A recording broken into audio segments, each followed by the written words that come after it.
Molly Parker and the Mysterious Black Oak Park by T.L. Hennig. Chapter 1. "Mom, can I go to the pool today?" Molly hollered as she ran in through the garage door. It was Thursday, August 8th, 1981, in warm and cheerful Centerville, Ohio, and the neighborhood pool was the place to be. Molly was never really sure what was so warm and cheerful about Centerville. There was a little sign that said that underneath the name of the city as you drove through town. "You can go, but you need to be home by 5 o'clock," Molly's mom answered. Molly Parker is 10 years old and will be entering the 5th grade in just a few weeks. Her neighborhood is made up of 3 streets that are all cul-de-sacs, and the houses are supposed to be colonial style. According to Molly's mom, Diane, the only colonial thing about it is one day a year, near Christmas, the neighborhood streets are all lined with paper bag candle lanterns, and people put fake candles in the windows of their houses. Even Molly agrees that it looks pretty neat. But the rest of the year, I am not sure what is so special about it, Molly's mom always says.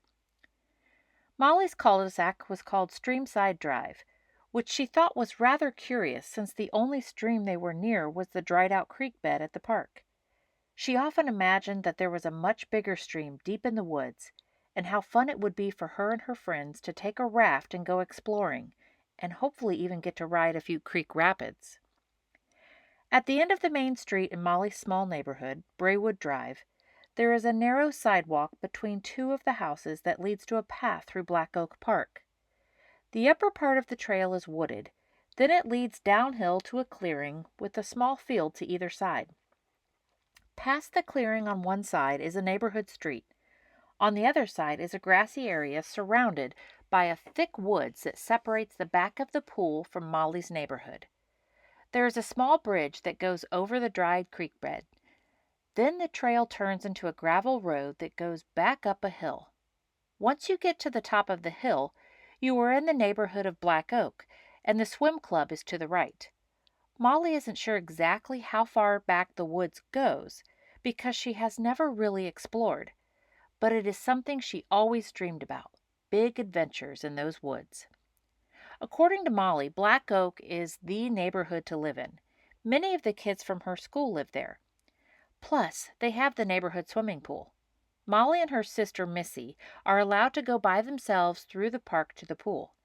The back of the pool faces their house, so when people order food from the snack bar, you can hear, "Doug, your pizza is ready," or "Order ready for Nicole," as clear as day from Molly's backyard. Most days, Molly thinks that is pretty cool, until it gets annoying. Molly ran upstairs and into her bedroom to put on her swimsuit. From her bedroom window, Molly had a partial view of her neighbor's house, the Tritches. They had 2 girls that were a little bit older than Molly and her sister, but they never really played with them. In fact, Molly didn't know too much about them, other than their house was in the back corner of the cul-de-sac, surrounded by woods and covered with ivy. Molly's mom was always creeped out thinking about all of the spiders that must be living there. She hated spiders. Molly could also see part of her own backyard from her bedroom window. The backyard was fairly large, and her parents recently had a large wooden deck built off the back door. There was a built-in bench all the way around the deck. Off to one side and corner of the deck was a wooded area which separated them from the Tritches. In the back of the yard was a small clearing which led to a large apple orchard. At one end of the apple orchard was the large forest area of Black Oak Park. Molly really liked going to the pool, just because she thought it was the place where all the cool kids from school went. The only thing was that she got a little freaked out walking to the pool by herself. She often thought if she needed to scream for help that nobody would hear her. Plus, even scarier, what if older kids were down there? Molly gets so worried about what would happen if she were to walk by herself and there would be older kids hanging out down there. It's times like this I wish I was brave and that I had taken karate rather than stupid dance class. What am I going to do? Curtsy them until they run away? Aside from the constant worry about encounters with older kids, there was something about the trail between the 2 neighborhoods that was almost spooky to Molly, but she couldn't put her finger on just what it was. Molly thought the woods seemed so vast. She wonders what is in them and how far back they go. Maybe someday I will get the courage to explore. Her mind always wanders, and she finds herself imagining how it would be fun to get lost back in the woods and have to live like they did in the olden days, like pioneers. But for now, since her sister Missy was going along, she wasn't nearly as worried about going through the park. Molly loved her bedroom. Even though she had a wild imagination and wasn't overly girly, her room was most considered very girly.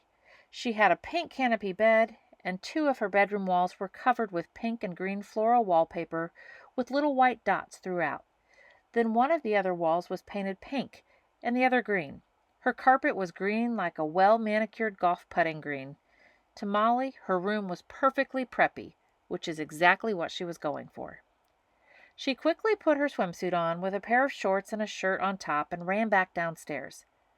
Molly went out the back door of the kitchen onto the deck to get a pool towel that had been hanging over the edge of the deck to dry. "Bye, Mom. We're leaving," Molly shouted as she and her sister headed to the garage to get their bikes. Their garage door faces the driveway and garage of their other neighbors, the Almecks. Mr. Almec is an attorney, just like Molly's dad. They have one daughter, Megan, who Molly has babysat from time to time. Molly doesn't particularly enjoy it because it is so much work. Megan is an only child and has her own playroom and always wants Molly down on all fours so she can ride her like a horse. They are nice people, but that experience pretty much put a stain on her thoughts of babysitting in the future. Molly and Missy headed down the driveway and out of their cul-de-sac. Molly couldn't help but smile and think about the upcoming school year, her remaining summer vacation, and all of the possibilities that came with it. Molly is convinced the house is haunted. "That house just gives me the creeps," she whispered to Missy as they walked through and pushed their bikes up the steep hill of the path, through the park, and onto the sidewalk to Black Oak Pool. "What are you so scared of? I've heard it's just some old people who live there. Probably too old to keep up with their house. Nothing to be afraid of. You want to know what is scary? That path through the park. Especially when there are creepy kids from school there and you have to walk by yourself. But if you ask me, there's just something spooky about those woods down there." Missy could hardly contain her smile, knowing that she was striking a chord with Molly. She couldn't help but mess with her little sister since she had those same fears when she was Molly's age. She stepped her left foot on her bike pedal and casually swung her right foot over the bike to coast down the sidewalk and into the parking lot of the swim club. Molly couldn't believe it. Her older sister actually had the same fears that she did about the park? Is it just us? Or is there really something different down there? Or can Missy read my mind? Molly wasn't sure if she felt relieved or worse that her older sister was just as worried about older kids and the spooky woods. As they cruised on their bikes toward the swim club, Molly couldn't help but glance over her shoulder at the creepy house. It is the first house she sees when she walks out of the park and onto the gravel trail. But what makes it stand out is that it looks different from all the other homes in the neighborhood. Most homes are tri-levels built in the 1970s and have gone through various stages of upgrades.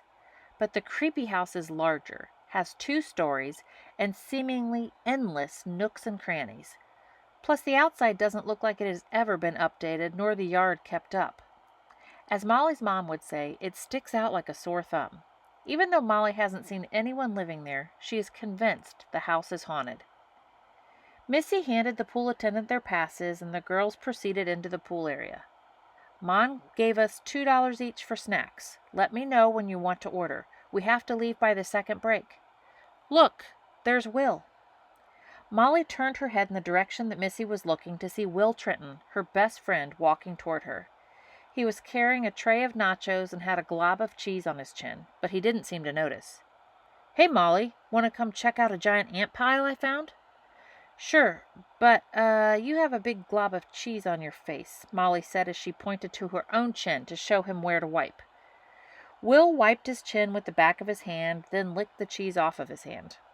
"Remember, we have to leave by the second safety break," Missy reminded Molly as she and Will ran off to the anthill, which was up against the fence on the perimeter of the grassy area of the swim club. Molly and Will weaved their way through the lounging area of the pool deck, stepping around towels and pool chairs and trying hard not to step on any unsuspecting sunbathers. "Hey, Molly!" Molly looked up and saw Christine sitting on her pool towel next to a couple of other girls waving at her. "Want to come hang out with us?" Christine was standing up, brushing off grass that had stuck to her backside. Molly stopped and thought. She suddenly got quiet because she didn't like being put in these positions where she had to choose. Before she answered, she took a look at the ant pile that Will was so impressed with. "Awesome," said Molly. "I know, right? Let's poke it with a stick and watch a gazillion ants run everywhere. You might want to back up." Will scanned the ground and saw a small stick laying by the fence. Christine started to approach Molly and Will just as Will poked the top of the ant pile. "Molly, what are you doing?" Christine looked over at Will, then back to Molly. At the same moment, Molly turned away from Will in the ant pile to look at Christine. "Will and I were just checking out a giant ant pile," Molly said. "Ew," said Christine. "Why don't you come with us? Besides, he is gross." Molly felt heat rise up to her cheeks. She hated being put in these situations. She liked Christine, Jenny, and Heather, but Will was her best friend, no matter how childish or gross he was. She usually felt more comfortable with him than most of the girls at her school. To Molly, it seemed like so many girls her age try to act older than they are or just seemed fake. Molly wasn't into doing her hair or wearing makeup. She just wanted to be who she was, and around Will, she could do just that. I will come over in a little bit." Molly couldn't think of anything else to say. But the truth was, and she would rather poke an anthill and eat nachos with Will than sit out in the sun with girls and talk about other people. Suddenly, Molly felt a stinging sensation on her left ankle. As she reached down to casually brush at her ankle, Will looked over at her and his eyes got really big. "Molly, you have ants crawling all over you." Molly looked down and started frantically scratching her legs and prancing around trying to brush the ants off. "Jump in the pool." Will was pointing toward the pool, and then he and Molly made a beeline for the deep end and both did a giant cannonball. As they came up for air, Molly was still scratching her feet in both relief and agony. Will popped up out of the water and was laughing so hard he was almost choking on the water. "That was awesome!" Just as they were about to do some swimming there was a long whistle. Then over the loudspeaker a monotoned voice said, "Break time, adult swim only." "Oh, man," Molly moaned. Molly and Will walked back over to get their towels. Break time means that the grassy area by the fence is always crowded with kids. "Will, look, those guys playing football. They are probably going to step in the ant pile." "Cool, let's watch." Will wasn't too sympathetic, since those were the type of kids that would never ask him to play football with them. Not that he would, but he always seemed to be that kid who was chosen last to be on a team. "Maybe we should warn them." "But wouldn't it be fun to watch them run and jump in the pool too?" Will said, smiling to himself at that thought. Molly had already started walking over toward the fence, keeping toward the perimeter so she wouldn't feel so awkward walking right up to a group of boys. "Wait up," said Will. As they walked along the fence, they started looking at the ground for the remnants of the anthill. "Where is it?" Will said. "Where did it go?" The anthill was gone, and there was no sign of it anywhere. "Were we dreaming?" Will said. "Were my ant bites a dream?" Molly asked, albeit a bit sarcastically. "But they're gone too. Look," he pointed to Molly's ankle. There were no ant bites anywhere. Molly searched thoroughly on both of her feet and lower legs.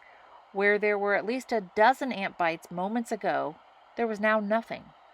"What is happening?" Molly's question was interrupted by another whistle.